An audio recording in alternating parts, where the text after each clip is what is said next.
સ્કંદ પુરાણની કથાને આગળ વધારી ભાગ 101 માતંગ મૃગવન અને વરાહ તીર્થનો મહિમા. માર્કંડેયજી કહે છે કે મહિષ્મતીપુરીની પશ્ચિમમાં અશોક વનિકા નામનું એક પાપહરી તીર્થ છે, જે સર્વ પ્રકારના દુઃખ શોકનો નાશ કરવાવાળું છે. ત્યાં સ્નાન કરીને પોતાના વૈભવ અનુસાર ગૌરીદેવીનું પૂજન કરવું જોઈએ. ત્યાં જ મતંગ મુનિનો આશ્રમ છે, જે કુમારી કન્યા શુક્લ અને કૃષ્ણ પક્ષની ત્રીજના દિવસે ગંધ, ધૂપ, ચંદન, વિવિધ પ્રકારના ઉપહાર તથા દીવાઓ પ્રગટાવીને ત્યાં ભક્તિપૂર્વક ગૌરીદેવીનું પૂજન કરે છે. તે રૂપ અને સૌભાગ્યથી સંપન્ન પતિ પ્રાપ્ત કરે છે. યુધિષ્ઠિર પૂર્વકલ્પની વાત છે. માતંગ નામે પ્રસિદ્ધ દેવર્ષિએ નર્મદા નદીના તટ પર કઠોર તપ કર્યું. મહર્ષિઓનો સત્સંગ અને નર્મદાના દર્શનથી તેમણે પાપ બુદ્ધિનો પરિત્યાગ કરીને ધર્મ બુદ્ધિનો આશ્રય લીધો હતો. હું વિરક્ત અને ભિક્ષુ છું એવું વિચારીને તેઓ અશોક વનિકામાં ગયા અને જટાવલ્કલ ધારણ કરીને કંદમૂળ ફળનો આહાર કરીને 1000 દિવ્ય વર્ષો સુધી ભગવાન શિવની આરાધનામાં તત્પર રહ્યા. બધા મંત્રોમાં ઉત્તમ ઓમ નમઃ શિવાય, આ ષડક્ષર મંત્રનું તેઓ રાત દિવસ ચિંતન કરતા હતા. તેમની તે પરાભક્તિને જાણી દેવાધિદેવ મહાદેવજીએ તેમને પ્રત્યક્ષ દર્શન આપ્યા અને કહ્યું કે સુવ્રત,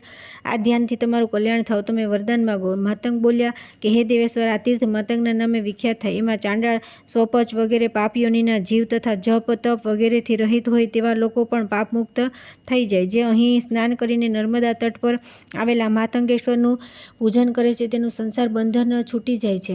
માતંગ મુનિનું આ વચન સાંભળીને મહાદેવજી બોલ્યા કે હે મુને, મારી કૃપાથી આ બધું જ તમારી ઈચ્છા પ્રમાણે થશે. એમ કહીને ભગવાન શિવ ત્યાંથી કૈલાસ પર ચાલ્યા ગયા અને મતંગ મુનિ વરદાન મેળવ્યા પછી દિવ્ય વિમાન પર બેસીને શિવલોકમાં ચાલ્યા ગયા.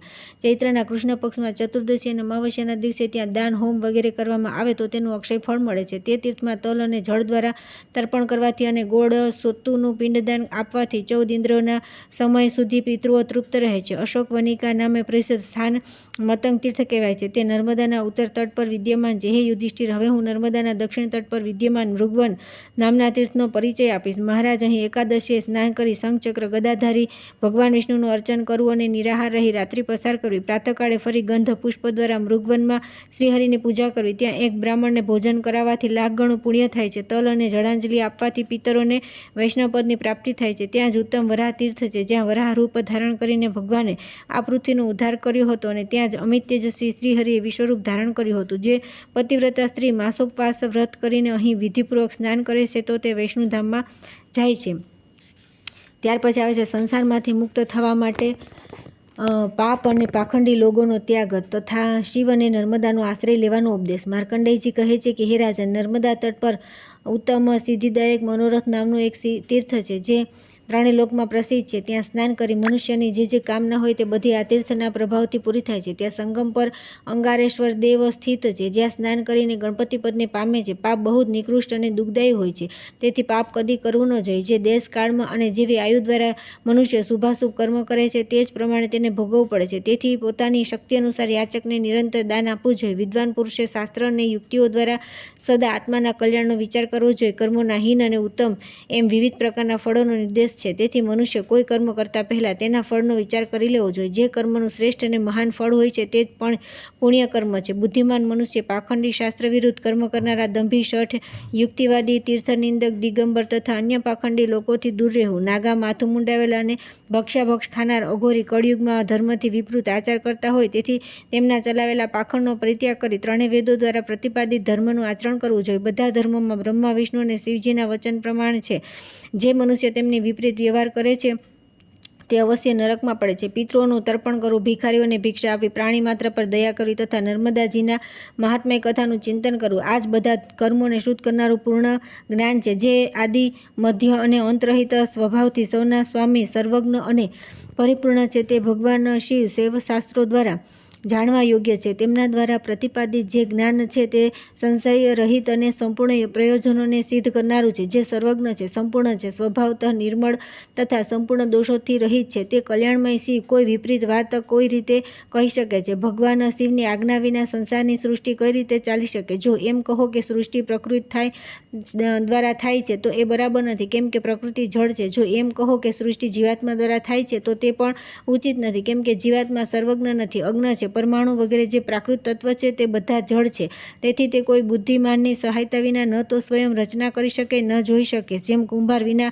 માટી સ્વયં ઘડાના રૂપમાં પરિણિત થઈ જતી નથી, તે જ પ્રમાણે જળ પ્રકૃતિ બુદ્ધિમાન ચૈતન્ય વિના સ્વયં કંઈ કરી શકતી નથી. જેમ આ ઘોર સંસાર ચક્ર અનાદિકાળથી ચાલતું આવ્યું રહ્યું છે, તે જ પ્રમાણે આ સંસારથી છોડાવનાર ભગવાન શિવ પણ અનાદિ છે. જેમ ઔષધિ સ્વાભાવિક રીતે જ રોગોનું નિવારણ કરનારી છે, તે જ પ્રમાણે ભગવાન શિવ પણ સ્વાભાવિક રીતે જ ઘોર સંસાર બંધનનો નાશ કરનાર છે. જેમ વૈદ્ય વિના રોગી કષ્ટ ઉઠાવે છે, તે જ પ્રમાણે ભગવાન શિવ વિના સંપૂર્ણ જગત દુઃખ ઉઠાવે છે. તેથી અનાદિ સર્વજ્ઞ પરિપૂર્ણ પરમ શિવ જ સૌના ત્રાતા છે. તેમના સિવાય બીજો કોઈ પુરુષ આ સંસાર સમુદ્રમાંથી રક્ષા કરનાર નથી. જે પોતાના હૃદયમાં ભગવાન શિવનું ચિંતન કરતા રહી શિવ જ્ઞાનનો અભ્યાસ કરે છે, તેમને અવશ્ય જ્ઞાન થાય છે. હે નર શ્રેષ્ઠ, આવું જાણી શિવ સ્વરૂપા નર્મદા દેવીનો આશ્રય લઈ તેમના તટ પર ધાન્યથી સંપન્ન દિવ્ય ગૃહ તથા બીજી આવશ્યક વસ્તુઓ બ્રાહ્મણોને આદરપૂર્વક આપવી જોઈએ. અનાથ, અતિ વૃદ્ધ તેમજ કુટુંબી બ્રાહ્મણને વિશેષ રૂપે આપવું જોઈએ. જે દાતા બ્રાહ્મણને લાકડા અને માટીથી બનાવેલું ઘર આપે છે અથવા તેના માટે અમરકંટક પર બધી રીતે સુંદર દિવ્ય ભવન નિર્માણ કરાવે છે, તે સર્વોત્તમ દાનનું ફળ પ્રાપ્ત કરે છે. માત્ર આ એક જ દાન તેની સમસ્ત કામનાઓ અને પ્રયોજનોને સિદ્ધ કરે છે. જે મનુષ્ય ભક્તિપૂર્વક આ પ્રસંગને સાંભળે છે, તે સર્વ પાપોથી મુક્ત થાય છે. ત્યાર પછી આવે છે શિવલોકની ઉત્કૃષ્ટતા, ગૌ સેવાનું મહત્વ, દાનનો મહિમા તથા નર્મદા તટ પર દાન અને શિવ ધ્યાનનું મહાત્મ્ય. યુધિષ્ઠિર બોલ્યા કે હે ભગવાન, ગોલોક કેવો છે, ક્યાં કર્મથી તેની પ્રાપ્તિ થાય છે અને ત્યાં નિરંતર કોણ રહે છે? માર્કંડેયજીએ કહ્યું કે બધા લોકથી ઉપર મહાદેવજીનો લોક છે, તે પરમ દિવ્ય અને સર્વશ્રેષ્ઠ છે. ત્યાં વૃષભરૂપે ધર્મ પણ વિદ્યમાન છે. જ્યાં તેમના પતિ વૃષભરૂપ ધર્મ છે, ત્યાં જ ગૌમાતા પણ રહે છે. અને તે જ લોકમાં દેવતાઓ અને અસુરોથી પૂજિત નર્મદા દેવી પણ વિદ્યમાન છે. તેમના જળથી ગાયો, વાછડા અને બધા દેવતાઓ તૃપ્ત થાય છે. બ્રહ્મા, વિષ્ણુ, ઉમા સહિત મહેશ્વર દેવતા, ઋષિ, પિતૃઓ, માતૃઓ તથા અન્ય લોક સહિત શિવલોક અને નર્મદા લોક પણ આ ગોલોકની અંતર્ગત છે. રુદ્રલોકના જે ગુણ છે તે જ ગોલોકના છે. નંદા, ભદ્રા, સુભદ્રા, સુશીલા તથા સુરભી આ 5 ગાય માતાઓ શિવલોકથી પ્રગટ થઈ છે. છઠ્ઠી નર્મદા દેવી પણ ત્યાં જ સંપૂર્ણ લોકો પર અનુગ્રહ કરવાની ઈચ્છાથી પ્રગટ થયા છે. મહારાજા, બધી લોકમાતાઓ પોતાનો ગુણો દ્વારા આ સંપૂર્ણ જગતને સદા તૃપ્ત કરતી રહે છે. શિવલોકથી પ્રગટ થયેલી ગાયો અહીં આવીને ઘાસ ખાય છે, વનમાં ચરે છે, નિર્મળ જળ પીએ છે, શરીરને પવિત્ર કરે છે અને મધુર દૂધ આપે છે, જેનાથી સંપૂર્ણ જીવન જગત ધારણ કરે છે.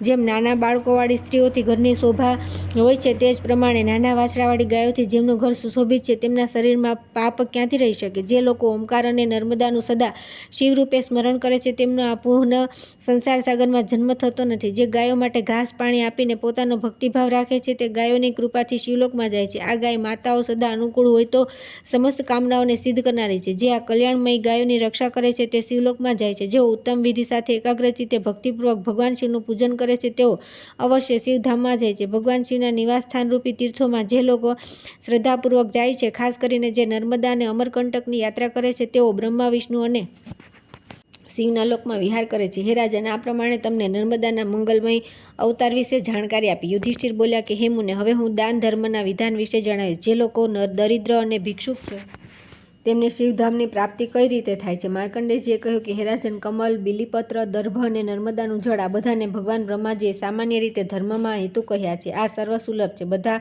ધર્મ, પુરાણ અને શ્રુતિઓ આ શ્રદ્ધા અને વિશ્વાસથી જ પવિત્ર થાય છે. પુરાણો અને શ્રુતિઓ એ ઉપદેશલ ધર્મનું આચરણ કરવાથી મનુષ્ય સ્વર્ગલોકમાં જાય છે. જે શિવજીનું ધ્યાન કરનારા બ્રાહ્મણને શ્રદ્ધાપૂર્વક ગાદલું, મેખલા, કટીસૂત્ર સહિત લાલ વસ્ત્ર નવા વસ્ત્રમાં રાખીને ધૂપથી પવિત્ર સુવાસિત કરેલું યજ્ઞોપવિત આપે છે, તે વસ્ત્રના રૂના જેટલા તંતુ હોય છે, તેટલા 1000 વર્ષો સુધી તે શિવલોકમાં પ્રતિષ્ઠિત થાય છે. જે ભગવાન શિવના ઉદ્દેશ્યથી શિવ ભક્તને નૈવેદ્ય અર્પણ કરે છે અથવા શાક, મૂળ, ફળ વગેરે અર્પણ કરે છે, તેની જેટલી સંખ્યા હોય તેટલા 1000 વર્ષો સુધી શિવલોકમાં સન્માન પામે છે. જે શિવભક્તને દહીં ભાતથી પૂર્ણ ભિક્ષાપાત્ર અર્પણ કરે છે, તે શિવધામમાં નિવાસ કરે છે. જે પોતાની શક્તિ અનુસાર શૈવ વ્રતનું પાલન કરનારા બ્રાહ્મણને ભોજન કરાવે છે, તે ભગવાન શિવના લોકમાં પ્રતિષ્ઠિત થાય છે. જે ભક્તિપૂર્વક શિવની પૂજા કરે છે, તે શિવલોકમાં જાય છે. આ પ્રમાણે પ્રસંગવશ શિવલોક, ગોલોક આ ગોલોક શિવલોકનું જ એક અંગ છે અને નર્મદા લોકનું વર્ણન કરવામાં આવ્યું છે, જ્યાં શિવભક્તોનો નિવાસ છે. જે જ્ઞાનયોગથી શાંતચિત્ત થઈને પરમ શિવના જપ કરે છે, તે તમામ દુઃખોથી મુક્ત થઈને સદા સુખી રહે છે. પૃથ્વી, જળ, તેજ, વાયુ, આકાશ, અહંકાર, સત્વગુણ અને પ્રકૃતિ 8 આવરણોથી યુક્ત શિવલોક છે. તે 10,000 સૂર્ય સમાન તેજસ્વી પરમ સ્થાન છે. જ્ઞાન અને ધ્યાનમાં સંલગ્ન, સાત ભિક્ષા અન્ન ભોજી, જીતેન્દ્રિય, ભગવાન શિવની પ્રસન્નતા માટે સત્કર્મ કરનારા અને જેમના પાપ દગ્ધ થઈ ગયા છે, એવા શ્રેષ્ઠ બ્રાહ્મણ જ તે પરમધામ શિવલોકના અધિકારી છે. જે સત્ય સ્વરૂપ લોકમાં શુદ્ધ ચિત્ત તથા અવિદ્યા વગેરેના ક્લેશોથી રહિત મહાત્મા પુરુષ નિવાસ કરે છે, તે ઉત્તમ પદને નર્મદાજીનું સેવન કરનારા લોકો જ પ્રાપ્ત કરે છે. જે નર્મદાના તટ પર મારા જણાવ્યા અનુસાર દાન કરે છે તેઓ સર્વજ્ઞ, સર્વત્ર વિચરવાની શક્તિથી સંપન્ન, શુદ્ધ અને પરિપૂર્ણ થઈ જાય છે. જેમ શુદ્ધ કર્મોમાં તત્પર રહે છે તેઓ પરમ ઐશ્વર્યથી સંપન્ન થઈને પોતાની ઈચ્છાનુસાર સાકાર યા નિરાકાર રૂપમાં સ્થિત થાય છે. સંપૂર્ણ જગતના સ્વામી, પાર્વતી વલ્લભ ભગવાન નીલકંઠનું આ દિવ્ય સ્થાન નિત્ય, વિશુદ્ધ, અવિનાશી તથા સદા એકરસ રહેનારું છે. જે લોકો નર્મદાના તટ પર રહીને શિવજીના જ્ઞાનનો અભ્યાસ કરે છે તે કામતૃષ્ણાથી મુક્ત થઈને શિવલોકમાં જાય છે. જે લોકો એક દિવસ પણ શિવ ધર્મનું પાલન કરી ભગવાન શિવના ધ્યાનમાં તત્પર થાય છે તેઓ અત્યંત ધાર્મિક છે. અમરાવતીના દક્ષિણે વિષ્ણુ મંદિરનો મહિમા, મેઘવર્ણનું મહત્વ તથા વિભિન્ન તીર્થોની મહાશક્તિઓના નામ. માર્કંડેયજી કહે છે કે ગાયો બહુ પવિત્ર છે. તે તમામ પ્રયોજનોને સિદ્ધ કરનારી, તેથી ગૌદાન અને શિવભક્તિથી મનુષ્ય પાપમુક્ત થઈ જાય છે.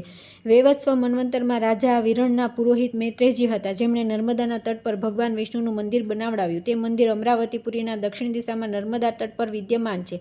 તેના મહાત્મ્ય અને નર્મદાના પ્રભાવથી તે દ્વિજ શ્રેષ્ઠ ભગવાન વિષ્ણુના લોકમાં આનંદ ભોગવે છે. યુધિષ્ઠિર નર્મદાના પશ્ચિમ અને ઉત્તર તટ પર જે ઉત્તમ તીર્થ છે તેમનું વર્ણન સાંભળો. યજ્ઞ પર્વત પર મેઘવન નામે પ્રસિદ્ધ એક વન છે, જ્યાં પૂર્વકાળમાં રજા રંતિદેવે દેવતા, અસુર અને મનુષ્યો સહિત પોતાના કુળને ગોલોકમાં લઈ ગયા હતા. વિભિન્ન તીર્થોની મહાશક્તિઓના નામ આ પ્રમાણે છે: કાશીમાં વિશાલાક્ષી, નૈમિષારણ્યમાં લિંગધારિણી, પ્રયાગમાં લલિતાદેવી, ગંધમાદનમાં કામુકાદેવી, માનસામાં કુમુદા, આંબરમાં વિષયોની, ગોમંત પર્વત પર ગોમતી, મંદરાચલ પર કામચારિણી, ચિત્રરથવનમાં મદોત્કટા, હસ્તિનાપુરમાં તપંતી, કાન્યકુબ્જમાં ગૌરી, કમલ પર્વત પર પ્રભા, એકાગ્ર ક્ષેત્રમાં કીર્તિમતી, વિશ્વેશ્વર ક્ષેત્રમાં વિશ્વા, પુષ્કરમાં પુરુહોતા, કેદારમાં માર્ગદાયિની, હિમાલય પર નંદા, ગોકર્ણ ક્ષેત્રમાં ભદ્રકારિણી, સ્થાનેશ્વરમાં ભવાની, વિલ્કલમાં વિલ્કપત્રિકા, શ્રીશૈલ પર માધવી, ભદ્રેશ્વરમાં ભદ્રા, વરાહ પર્વત પર જયા, કમલાલયમાં કમલા, રુદ્રકોટીમાં રુદ્રાણી, કાલંજરમાં કોટી, મહાલિંગમાં કપિલા, મોકોટામાં મુક્તેશ્વરી, શાલગ્રામમાં મહાદેવી, શિવલિંગમાં જલપ્રિયા, માયાપુરમાં કુમારી, સંતાનમાં લલિતા, ઉત્પલ ક્ષેત્રમાં સહસ્ત્રાક્ષી, હિરણ્યાક્ષમાં મહોત્પલા, તીર્થામાં મંગલા, પુરુષોત્તમ ક્ષેત્રમાં વિમલા, વિપાશામાં ઓમોઘાક્ષી, પુંડવર્ધનમાં પાટલા, સુપાર્શ્વમાં નારાયણી, ત્રિકૂટમાં ભુદ્રસુંદરી, વિપુલમાં વિપુલા, પ્રલયાચાલમાં કલ્યાણી, વિકોટી તીર્થમાં કોટી, યમુનામાં મૃગાવતી, કરવીરમાં મહાલક્ષ્મી, વિનાયકમાં ઉમાદેવી, વૈદ્યનાથમાં આરોગ્યા, મહાકાલમાં માહેશ્વરી, કૃષ્ણ તીર્થમાં અભયા, વિંધ્યગીરીમાં કંદ્રામાં અમૃતા, માંડવ્ય તીર્થમાં માંડુકા, મહેશ્વરપુરામાં સ્વાહા, પ્રચંડ તીર્થમાં છાગલંબા, અમરકંટકમાં ચંડિકા, સોમેશ્વરમાં વરાહી, પ્રભાસમાં પુષ્કારવતી, સરસ્વતીમાં દેવમાતા, પરાવતમાં પારા, મહાલયમાં મહાભાગા, પયોષ્ણીમાં પિંગલેશ્વરી, કૃષતો તીર્થમાં સંહિતા, કાર્તિકેયમાં શાંકરી, ઉત્પલામાં વર્ષકમાં લોલા, સોણસંગમમાં સુભદ્રા, માલા સિદ્ધતલમાં લક્ષ્મી, ભારતાશ્રમમાં અનંતા, જાલંધરમાં સિદ્ધમુખી, કિષ્કિંધા પર્વત પર તારા, દેવદારુ વનમાં પુષ્ટિ, કાશ્મીર મંડલમાં મેઘા, હિમાલયમાં ભીમા દેવી, વસ્ત્રેશ્વર તીર્થમાં તુષ્ટિ, કપાલમોચનમાં સિદ્ધિ, કાયાવરોહણમાં માતા, શંખોદ્વારમાં ધૃતિ, પિંડકારકમાં ધ્વનિ, ચંદ્રભાગામાં કલા, અક્ષોદમાં શિવધારણી, વૈજયંતીમાં ઋતા, બદ્રીમાં ઔષધિ, ઉત્કુરુમાં પણ ઔષધિ,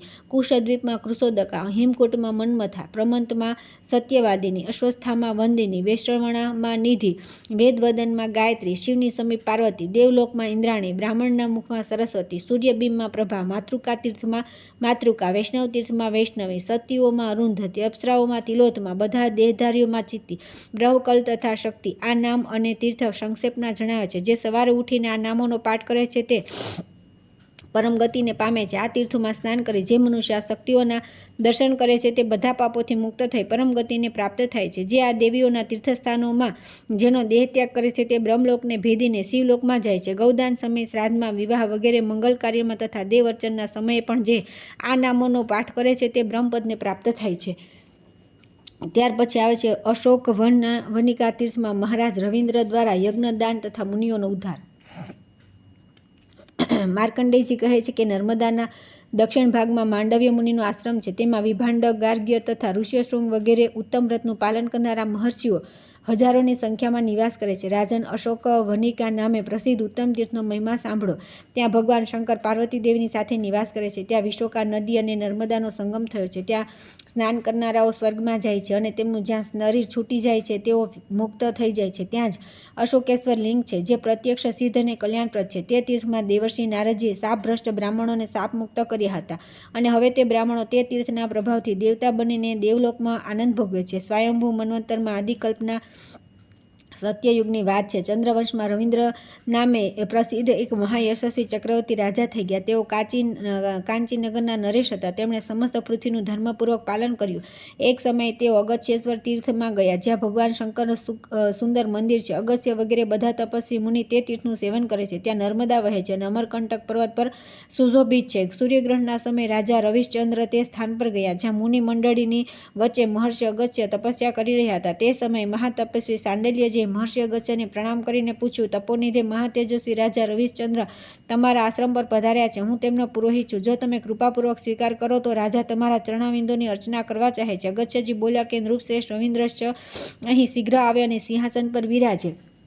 તેમની આજ્ઞા મળતા રાજા ત્યાં આવ્યા અને તેમણે મુનિના ચરણ સ્પર્શ કર્યા. મુનિ અર્ધ્યપાદ્ય વગેરે દ્વારા રાજાનો સત્કાર કર્યો અને કુશળ સમાચાર પૂછતા કહ્યું કે મહાભાગ, તમે અંતઃપુર અને પરિવાર સહિત કુશળ તો છો ને? રાજા બોલ્યા કે મુનીશ્વર, આજે મારો જન્મ અને જીવન સફળ થયું. જે તમારા ચરણાવિંદોના દર્શન કરી હું બધા પાપોથી મુક્ત થઈ ગયો.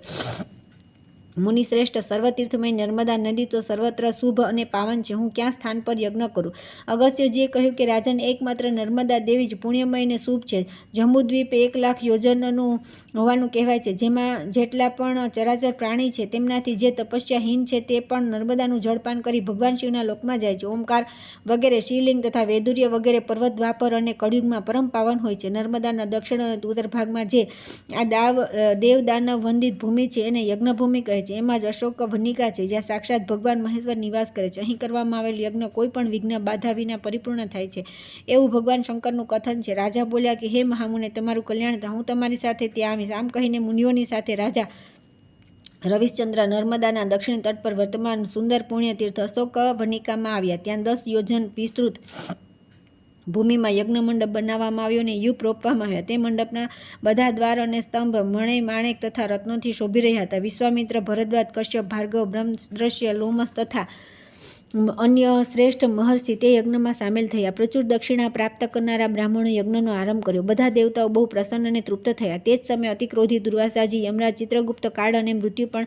આવ્યા. આ યજ્ઞમાં આ લોકોને જોઈને યજ્ઞભાગ આપવામાં ન હતો.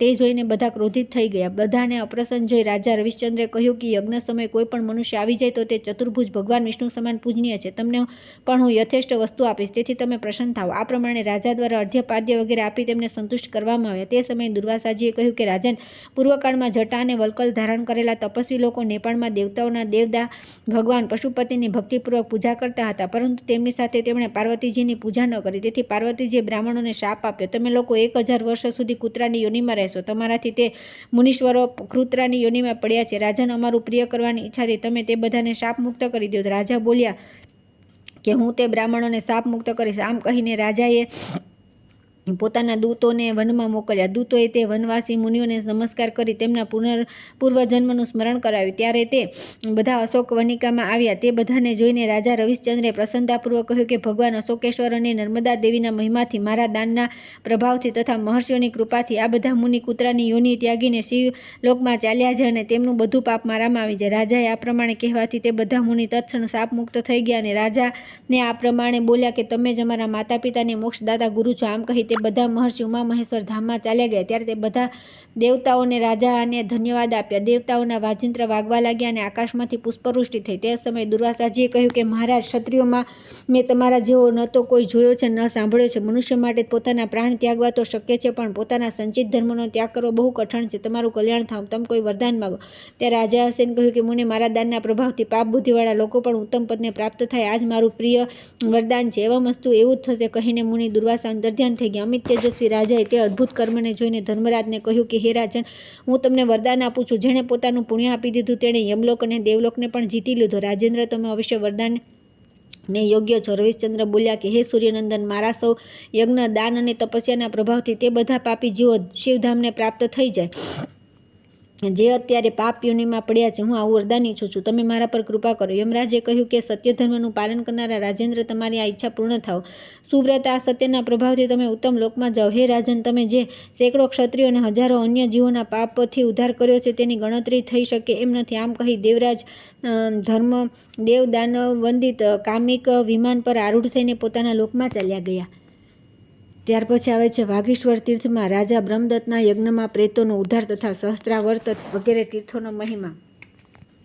માર્કંડેયજી કહે છે કે નર્મદાના ઉત્તર તટ પર વાગીશ્વર નામે એક નગર છે. ત્યાં વાગુ નામની એક નદી નર્મદાને મળી છે. તે સંગમમાં જે સ્થાન કરે છે તે સ્વર્ગમાં જાય છે અને જે મૃત્યુ પામે છે તે મુક્ત થઈ જાય છે. ત્યાં દાનવોનો નાશ કરનારી વાગીશા ચામુંડા રહે છે. મણિભદ્ર અને વીરભદ્ર વગેરે સેંકડો રાજા તે તીર્થના પ્રભાવથી શાપમુક્ત થઈ ગયા છે. ત્યાં તલ સહિત પિંડદાન કરવાથી પિતૃઓને ઉત્તમ ગતિ પ્રાપ્ત થાય છે. સૂર્યવંશમાં અયોધ્યાના ચક્રવર્તી રાજા બ્રહ્મદત્ત પ્રસિદ્ધ છે. તેઓ ધન ધાન્યથી સંપન્ન તથા ભય અને દરિદ્રતાથી રહિત હતા. તેમના શાસનકાળમાં સમસ્ત પ્રજા બહુ આનંદથી રહેતી હતી. તેમણે નર્મદા અને વાગુના સંગમમાં એક શ્રેષ્ઠ યજ્ઞ કર્યો, જેમાં બ્રહ્મા, ઇન્દ્ર, વિષ્ણુ, ગણેશ તથા મહાદેવજી વગેરે પ્રત્યક્ષ પ્રગટ થઈ પોતાનો ભાગ ગ્રહણ કર્યો. રાજા બ્રહ્મદત્તની યજ્ઞભૂમિ 10 યોજન વિસ્તારમાં હતી. તેમનો આ યજ્ઞ સ્વારોચિષ મન્વંતરના આદિકલ્પના સતયુગમાં થયો હતો. તે સમયે બ્રહ્મદત્તના યજ્ઞથી ત્યાં વાગીશ્વર અને નર્મદાની કૃપાથી પ્રેતોને બહુ તૃપ્તિ થઈ.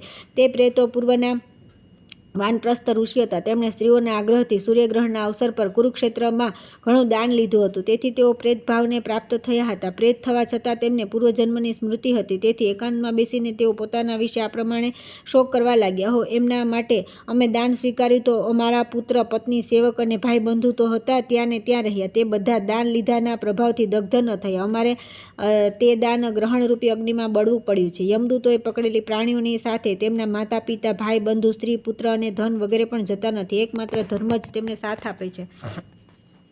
આ પ્રમાણે દીર્ઘકાળ સુધી શોક કરી સ્ત્રી પુત્ર રહિત થયેલા તે પ્રેતોને સંપૂર્ણ પૃથ્વી પર ફરી ફરીને નારદજીના ઉપદેશથી ઉમાપતિ શિવજીનું ધ્યાન કરતા તેઓ વાગીશપુરીમાં આવ્યા. ત્યાં સ્નાન કરી તેમણે ભગવાન શિવ, વિષ્ણુ અને સૂર્યદેવનું પૂજન કર્યું. બ્રહ્મદત્તના તે યજ્ઞમાં આવીને તે બધા પાપ મુક્ત થઈ ગયા અને બ્રહ્માજીના લોકમાં ગયા. ત્યાર પછી રાજા બ્રહ્મદત્ત પર પુષ્પવૃષ્ટિ થવા લાગી. માર્કંડેયજી કહે છે કે યુધિષ્ઠિર, પ્રતિગ્રહ દાન લેવું એક મોટો ગ્રહ છે. જે લોભ અને મોહથી પ્રેરિત થઈ તે ગ્રહથી ગ્રસ્ત થઈ ચૂક્યો છે તે ઘોર નરકમાં પડે છે. જોકે વેદોક્ત યજ્ઞ અને તીર્થયાત્રા વગેરે સત્કર્મ પણ સફળ થાય છે. તેમના દ્વારા સદગતિમાં મદદ મળે છે. છતાં દાન લેવાવાળા મનુષ્ય પોતાના આત્માને દુઃખ આપે છે. દાતા અને યાચકની શી ગતિ થાય છે તેની સૂચના તેમના હાથો પરથી જ મળી જાય છે. અર્થાત આપનાર ઉપરના લોકમાં જાય છે અને લેનારો નીચેના લોકમાં. સહસ્ત્રાવર્તક નામે પ્રસિદ્ધ એક તીર્થ છે. ત્યાં વિધિપૂર્વક સ્નાન કરનાર પુરુષને વૃષોત્સર્ગનું ફળ પ્રાપ્ત થાય છે અને તે પોતાની 7 પેઢી સુધી નાને પવિત્ર કરી દે છે. નર્મદા ઉત્તર તટ પર આ તીર્થ 1000 ધનુષ જેટલું વિસ્તૃત છે. તેના અંતમાં કારાનું ઉત્તમ વન છે. ત્યાં સ્નાન કરવાથી અગ્નિષ્ટોમ યજ્ઞનું ફળ મળે છે અને મનુષ્ય સ્વર્ગલોકમાં જાય છે. નર્મદાના ઉત્તર ભાગમાં સૈગાંધિક નામનું પરમ સુંદર વન છે, જેમાં પ્રવેશ કરીને મનુષ્ય સર્વ પાપોથી મુક્ત થઈ જાય છે. ત્યાર પછી નદીઓમાં ઉત્તમ સરસ્વતી નદી છે, તેમાં સ્નાન કરવું જોઈએ. ત્યાં દેવતા અને પિતૃઓનું તર્પણ કરી મનુષ્ય અશ્વમેઘ યજ્ઞનું ફળ પામે છે. ત્યાં જ ઈશાન દ્યુષિત નામે પરમ દુર્લભ તીર્થ છે. હે નરશ્રેષ્ઠ, વ્યતિપાત, યોગ, સંક્રાંતિ અને ગ્રહણના સમયે તે તીર્થમાં સ્નાન કરી મનુષ્ય 1000 કપિલા ગાયો, સુગંધિત પદાર્થો અને સુવર્ણના દાનનું તથા પંચયજ્ઞોના અનુષ્ઠાનનું ફળ પ્રાપ્ત કરી સ્વર્ગલોકમાં પ્રતિષ્ઠિત થાય છે. હે ભારત, ત્યાં ત્રિશૂળ નામનું તીર્થ છે. ત્યાં જઈને જે સ્નાન અને દેવતા પિતરોનું પૂજન કરે છે તે દેહ ત્યાગ પછી ગણપતિ પદને પ્રાપ્ત થાય છે. હે યુધિષ્ઠિર, નર્મદાના ઉત્તર તટ પર બ્રહ્મોદ નામે વિખ્યાત એક તીર્થ છે, જે ઈચ્છાનુસાર ભોગ અને ફળ આપનારું છે. અહીં શ્રાદ્ધ અને દાન કરવાથી પિતૃઓ બ્રહ્મલોકમાં જાય છે. નર્મદાના ઉત્તર ભાગમાં અત્યંત ઉત્તમ સોમ તીર્થ છે. ત્યાં સ્નાન કરીને મનુષ્ય સ્વર્ગલોકમાં સન્માનિત થાય છે. ત્યાર પછી આવે છે દેવપથ તીર્થ, શુક્લ તીર્થ, દીપ્તિકેશ્વરનો મહિમા, દેવાસુરો દ્વારા મહાદેવજીની સ્તુતિ તથા વૈષ્ણવ તીર્થનો મહિમા. માર્કંડેયજી કહે છે કે ત્યાર પછી દેવપથ નામનું સર્વદેવમય શુભ તીર્થ છે. તેમાં વિધિપૂર્વક સ્નાન કરનાર પુરુષને તમામ યજ્ઞોનું ફળ મળે છે. ત્યાં દેવપથ નામે પ્રસિદ્ધ શિવલિંગ પણ છે, જેના શ્રદ્ધાપૂર્વક દર્શન કરવાથી પિતરોની ઉત્તમ ગતિ થાય છે. ત્યાં સહસ્ત્ર યજ્ઞ નામનું ઉત્તમ તીર્થ છે, જ્યાં માર્ગશીર્ષ માસમાં એકાદશીએ ભગવાન વિષ્ણુની પૂજા કરીને મનુષ્ય સહસ્ત્ર યજ્ઞોના અનુષ્ઠાનનું ફળ મેળવે છે. તે તીર્થના પ્રભાવથી તે પાપરહિત થઈ જાય છે. તે યમલોકમાં જતા નથી અને પશુ પક્ષીની યોનિમાં પણ જતા નથી. ત્યાર પછી યાત્રીએ શુક્લ તીર્થમાં જવું, તેમાં સ્નાન કરનારને 10 ગૌદાનનું ફળ મળે છે.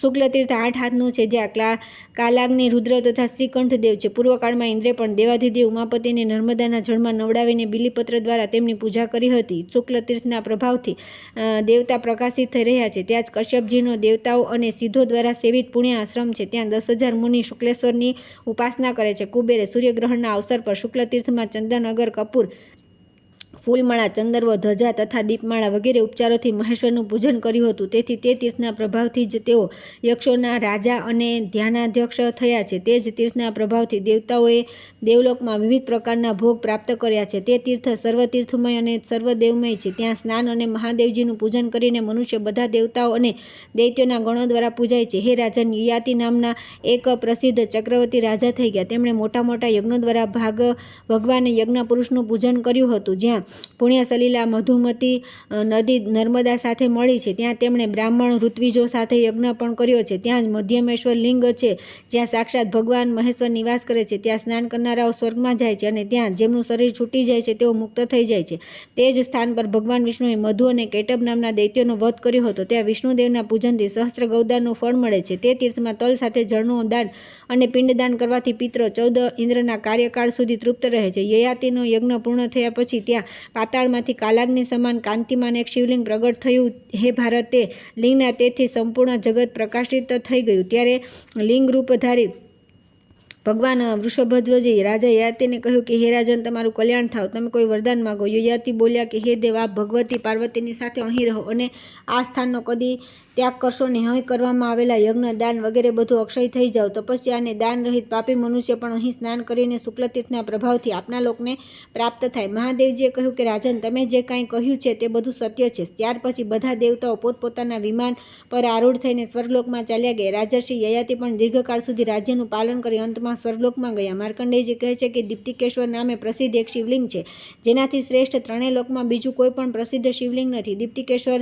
દેવના દર્શન, સ્પર્શ અને પૂજન કરવાથી અનેક જન્મના ઘોર પાપ ક્ષણવારમાં નષ્ટ થઈ જાય છે. જે મનુષ્ય એક દિવસ અથવા 2 ઘડી પણ તેમની પૂજા કરે છે તે આ ભયાનક સંસાર સમુદ્રમાં ફરી જન્મ લેતો નથી. દેવતાઓના સ્વામી વિષ્ણુ, બ્રહ્મા અને અન્ય દેવતાઓ દ્વારા વિભિન્ન નામોથી તે ઉમાવલ્લભ મહાદેવજી સ્તુતિ આ પ્રમાણે કરવામાં આવે છે. ભગવાન શિવ સદા રહેવાવાળા, અચળ પ્રભા, પ્રકાશરૂપ, દીપ્તિમાન, શ્રેષ્ઠ, વરદાતા, અભિષ્ટ, મનોરથ, પાપહારી, શ્વેતવર્ણ, સર્વ પ્રાણીઓનો સંહાર કરનારા, સર્વસમર, સંસારના કારણ, વૈરાગ્ય અને મોક્ષના કારણ, સંયમરૂપ, સનાતન, અટલ, સ્મશાનવાસી, ભગવાન આકાશમાં વિચરનારા, ઇન્દ્રિયોમાં વ્યાપ્ત, વંદન કરવા યોગ્ય, મહાન કર્મ કરનારા, તપસ્વી, સમસ્ત પ્રાણીઓને ઉત્પન્ન કરનારા, ઉન્મત્ત વેશમાં પોતાના સ્વરૂપને છુપાવી રાખનાર, સંપૂર્ણ લોકોની પ્રજાના પાલક અને સ્વામી, વિરાટ સ્વરૂપ, વિશાળ શરીરવાળા, સમસ્ત લોકના સર્જક, બ્રહ્મા, સમસ્ત પ્રાણીઓના પરમાત્મા, વિવિધ રૂપવાળા, નાના રૂપવાળા, મનન કરનારા, સંપૂર્ણ વિશ્વના પાલક, ગુપ્ત સ્વરૂપવાળા, સદા પ્રસન્ન, સંસાર બંધનનો નાશ કરનારા, પ્રવૃત્તિ માર્ગમાં સ્થિત, મહાન અંગોવાળા, સમષ્ટિરૂપ, સર્વના સુનિશ્ચિત આધાર, સર્વ કામનાઓથી સંપન્ન, સ્વતઃ પ્રગટ થનારા, આદિ અને અંત અર્થાત સૃષ્ટિ અને સંહાર કરનારા, જીવોના આશ્રય, હજારો નેત્રવાળા, ભયંકર નેત્રોવાળા, ચંદ્ર સ્વરૂપ અથવા ઉમા સહિત નક્ષત્રોને સિદ્ધ કરનારા, ચંદ્ર, સૂર્ય, શનિ, કેતુ, ગ્રહ, ગ્રહપતિ, શ્રેષ્ઠ તપસ્યાના સાક્ષી, બલ સ્વરૂપ ઊભા રહેનારા, યજ્ઞરૂપી મૃગ પર બાણ ચલાવનારા, પાપ રહિત મહાન તપસ્વી, દીર્ઘકાળ સુધી તપસ્યા કરનાર, સર્વની ઉત્પત્તિના આદિકારણ, દિનો પર દયા કરનાર, સૂર્યરૂપે વર્ષે પૂરું કરનારો, મંત્ર પ્રમાણ પરમ તપ સ્વરૂપ યોગી, યોગની મહાન શક્તિથી સંપન્ન, મહાન વીર્યવાળા, હર, મહાચેતા, સર્વજ્ઞ, કારણ સહિત અહંકારી, હરણ કરનારા, કમંડળધારી, ધનુષ ધારણ કરનારા, સર્વના પ્રાણોને પોતાના હાથમાં રાખનારા, પ્રતાપવાન, જીવાત્મારૂપ, પોતાનાથી ભિન્ન બીજા કોઈ ઈશ્વર રહિત, શૂલધારી, ખટ્વાંગધારી, પટીસધારી, પવિત્ર સ્વરૂપ, તેજ સ્વરૂપ, તેજ પ્રગટ કરનારા, સુમુખ, જળમાં રહેનારા, વિસ્તાર કરનારા, સૂર્યરૂપ, સૂર્ય અને ચંદ્રમા રૂપી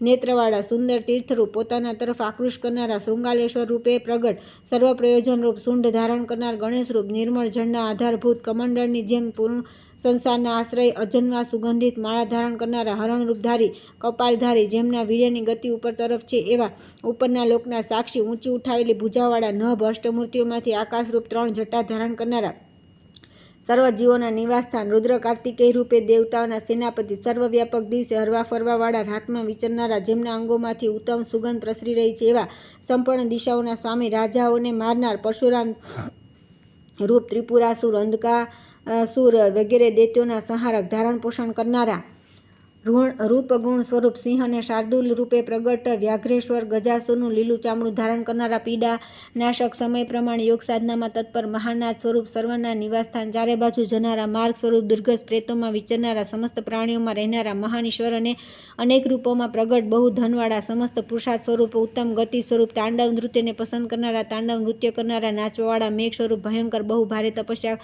કરનારા સર્વમાં નિવાસ કરનારા અવિનાશી પર્વતોને ધારણ કરનારા આકાશરૂપ સહસ્ત્ર રૂપોમાં પ્રગટ જાણવા યોગ્ય ઉદ્યોગ અને નિશ્ચય સ્વરૂપ નિર્ણય તથા સિદ્ધાંત રૂપ અન્યાન્ય સહન ન કરનારા ક્ષમાશીલ ચતુર દક્ષ યજ્ઞનો વિધ્વંસ કરનારા દક્ષ યજ્ઞનું અપહરણ કરનારા ઉત્તમ ઉત્સવ રૂપ મધ્યસ્થ વિરોધીઓના તેજનું અપહરણ કરનારા દક્ષ યજ્ઞમાં દેવતાઓના યજ્ઞભાગનો નાશ કરનારા પ્રસન્ન પૂજિત સર્વના ઉત્પાદક ગંભીર ગર્જના કરનારા ગાંભીર્યયુક્ત ગંભીર ભવિષ્ય પહોંચાડનાર અગ્નિ સ્વરૂપ વટવૃક્ષ રૂપ વડ અથવા અક્ષય વટરૂપ નક્ષત્રોની જેમ પ્રકાશિત સમર્થ વિભુ તીક્ષ્ણ બાળવાળા સૂર્યચંદ્ર રૂપી નેત્રવાળા મહાદેવ કર્મ અને કાળના જ્ઞાતા યજ્ઞ અને વ્રતની દીક્ષા આપનાર ભક્તો દ્વારા પ્રસન્ન કરનારા યજ્ઞ સ્વરૂપ સમુદ્ર રૂપ સમુદ્રાવર્તી વડવાનલ નામનો અગ્નિ યજ્ઞમાં આહુતિ રૂપે પ્રાપ્ત હવિષ્યના ભોગતા અગ્નિમુખ પ્રસન્નતામાં અગ્નિરૂપ મહાન તેજસ્વી ઉત્તમ તેજસ્વી વિજય જય જ્યોતિ મંડળના આશ્રય સિદ્ધિરૂપ શત્રુઓ સાથે મેળ રાખવાની નીતિરૂપ અવસર જોઈને શત્રુ સાથે યુદ્ધ કરવાની નીતિરૂપ શિખાધારી દંડધારી જટાધારણ કરનારા લપટવાળા મૂર્તિમાન જલ સ્વરૂપ બલહીન બાહ્ય સ્વરૂપ આંસનો દંડો ધારણ કરનારા પાપીઓને વેતાલની જેમ ભયભીત કરનારા કાલાગ્નિ કાલને પણ દંડ આપનારા તારા સ્વરૂપ અથવા અવિનાશી શરીરવાળા અભ્યુદય રૂપ બ્રહ્મારૂપ સુગંધ વહન કરનારા વાયુરૂપ સર્વથી જ્યેષ્ઠ પ્રજાઓના રક્ષક વિષ્ણુ સ્વરૂપ ભુજાની જેમ સૌના સહાયક યજ્ઞોમાં વિશિષ્ટ ભાગ ગ્રહણ કરનારા બધી બાજુ મુખવાળા સંસાર બંધનથી મુક્ત કરનારા દેવ સમુદાય રૂપ સુવર્ણમય કવચ ધારણ કરનારા જગત સ્વરૂપ રજોગુણથી ભસ્મ લગાવનાર મહાન આચારવાળા વિખ્યાત યશવાળા આદિ રહિત સર્વ પ્રાણીઓ અને આદિકારણ સર્વના આદિ પુરુષ સર્વના જન્મદાતા સર્વના જ્ઞાનદાતા સર્પ સ્વરૂપ મહાન આવાસયુક્ત તુચ્છ વસ્તુની માળા ધારણ કરનારા મસ્તક પર ઉછળતી ગંગાની લહેરોને જાણવાવાળા 3 વેદ અને 3 લોક જેમના સ્થાન છે તે ભગવાન શિવ ત્રિનેત્રધારી અવ્યક્ત સર્વ બંધનોથી મુક્ત કરનારા જ્ઞાનથી પ્રસન્ન થવાળા અસુંદર વસ્ત્ર ધારણ કરનારા સમસ્ત સાધનોથી સેવિત પોતાના મસ્તક પરથી ગંગાજીનો સ્ત્રોત વહાવનારા વિભાગ રહિત સદા એકરસ યજ્ઞ વિભાગના જ્ઞાતા સર્વમાં સદા રહેવાવાળા સર્વત્ર વિચારનારા દુર્વાસા મુનિ સ્વરૂપ ભૈરવ યમરાજ સ્વરૂપ શીતળ ચંદ્ર સ્વરૂપ યજ્ઞ સ્વરૂપ સર્વનું ધારણ પોષણ કરનારા વિદ્વાનોમાં સર્વશ્રેષ્ઠ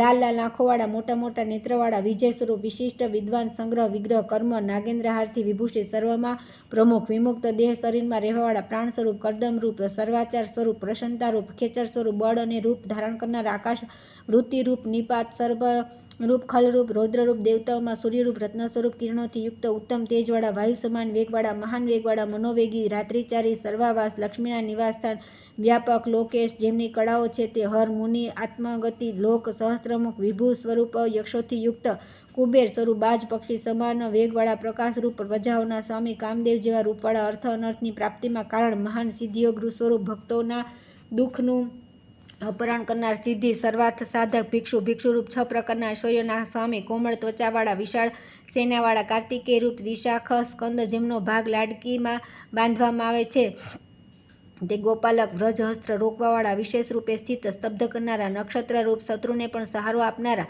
કાલ વસંત રૂપ મહુવા જેવા નેત્રવાળા બૃહસ્પતિ રૂપ અન્નજ તેમની સેના છે એવા નિષ્ઠાવાન આશ્રમ સૂચક બ્રહ્મચારી લોકાચારી સર્વચારી ઉત્તમ રત્નોના જ્ઞાતા ઈશાન ઈશ્વર કાલ નિશાચરી એકમાત્ર સૌને ધારણ કરનારા અમિત પ્રમાણતીત નદી અને નદને ઉત્પન્ન કરનારા અવ્યય નંદીશ્વર સુનંદી નંદનવન નંદવર્ધન નાગહારી વિહારી કાલ બ્રહ્મવેતાઓમાં સર્વશ્રેષ્ઠ ચતુર્મુખ મહાલિંગી ચતુર્લિંગી લિંગાધ્યક્ષ સુરાધ્યક્ષ કાલાધ્યક્ષ યુગોને ધારણ કરનારા ઉમાપતિ ઉમાકાંત ગંગાધર વર સર્વાર્થ સર્વ પ્રાણીઓનો અર્થ સિદ્ધ કરનારા નિત્ય સર્વવ્રતોના પાલક તથા સૂચિ પવિત્ર જો હે નાથ બ્રહ્મા વગેરે દેવતાઓને મહર્ષિઓને પણ જેમનું જ્ઞાન થતું નથી તે જ આ પરાત્પર પરમાત્માની સ્તુતિ કઈ રીતે કરી શકાય. માર્કંડેયજી કહે છે કે આ સ્તોત્રને સાંભળી શ્રીમાન નિર્વિપેશ્વર શિવ પ્રસન્ન થઈ બોલ્યા કે હે દેવતાઓ તમે વરદાન માગો. દેવતા બોલ્યા કે હે મહેશ્વર તમે દૈત્યોના વિનાશ અને અમારી રક્ષા માટે તત્પર રહો. જે પાપ પરાયણ અધમ મનુષ્ય પણ અહીં 5 લિંગનું અર્ચન કરે તો તેને ઉત્તમ ગતિ પ્રાપ્ત થાય જે મોટા મોટા યજ્ઞ દ્વારા પણ દુર્લભ છે. પૂર્વકાળમાં તે જ ક્ષેત્રમાં ઇન્દ્રદેવે દાનવવંદી દેવાધિદેવ ઉમાપતિના સહસ્ત્રનામા દ્વારા સ્તવન કર્યું હતું.